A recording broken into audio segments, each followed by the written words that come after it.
Matarnong ilmu sanyoto, matarnong ilmu sanyoto.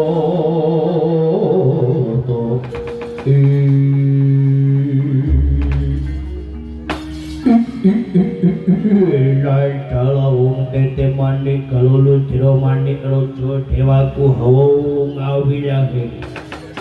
O awilahe awi kenomastu bernomo sitem anakku ger anakku bocah hindu tak waspadakno telung dina telung wengi iki kok sajak sluntrut penggalihmu ki ana apa? Matur marang Pun Rama ngomong-ngomong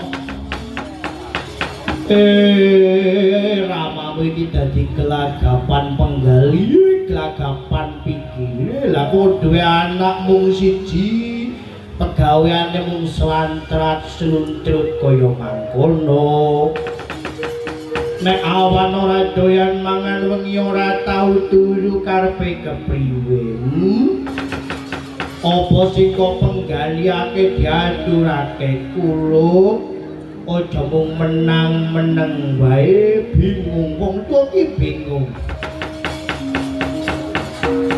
njaluk apa sing kok karepake apa jeneng sira ki njaluk wujuding sandangan kang gemebyar kinaretes ing intan kencana kula apa nyuwun-nyuwun apa diomongake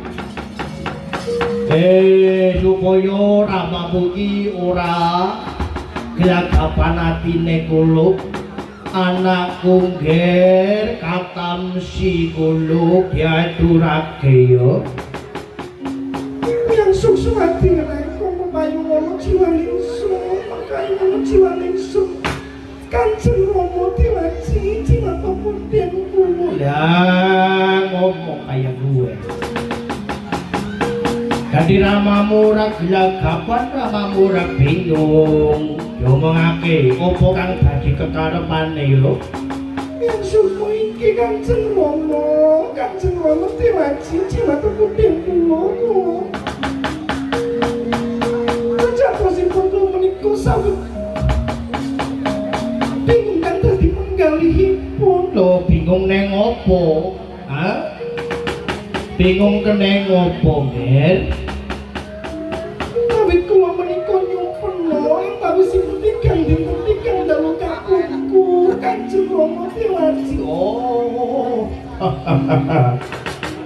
lah kok jebul mung ngimpi ya wong ngimpi kok dadi pengat prengkut ki karepe kepriwe ngimpimu ngimpi opo kula sasampunipun kula petang-petang sasampunipun kula petang-petang impen menika jaring kula winasis kaperang dados 3 ya bener impen ke werna 3 siji titioni gondayoni puspa tajem lah banjur ngimpi babagan opo kaperang dadi impen opo kula sapunipun kawula menika petang-petung jaring angger para winasis kula menika sampun betung impen menika tuh demawak wonten impen puspa tajem Kanjeng Rama diwaji jimatipun den kula lho impen puspa tajem nek nyimpen puspa tajem ki ora kena digawe kemampang.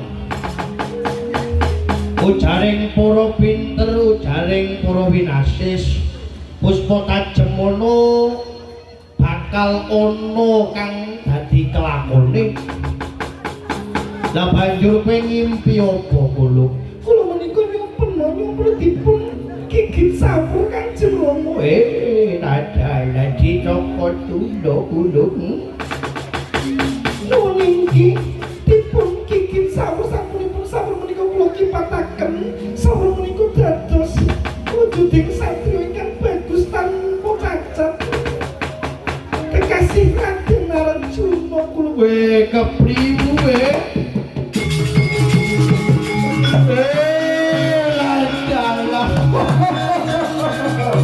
anakku anakku tak tahu sih katamu.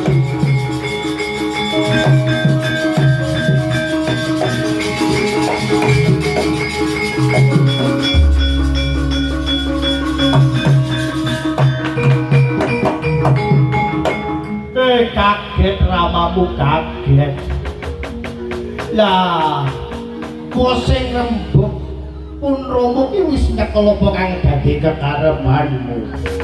Kowe seneng karo Arjuna seneng ngono? Nuwun inggih Kanjeng Rama, nuwun inggih kepareng. Kantu menika ngeparengaken ingkang putra kula dawuh Raden Arjuna kula Kanjeng Rama. Ngertenono ya kula katamsi anakku, katamsi wong ayu, wong denok, wong deblong. Kowe iku jejeling wanuja nanging kowe kuwi jejeling jin.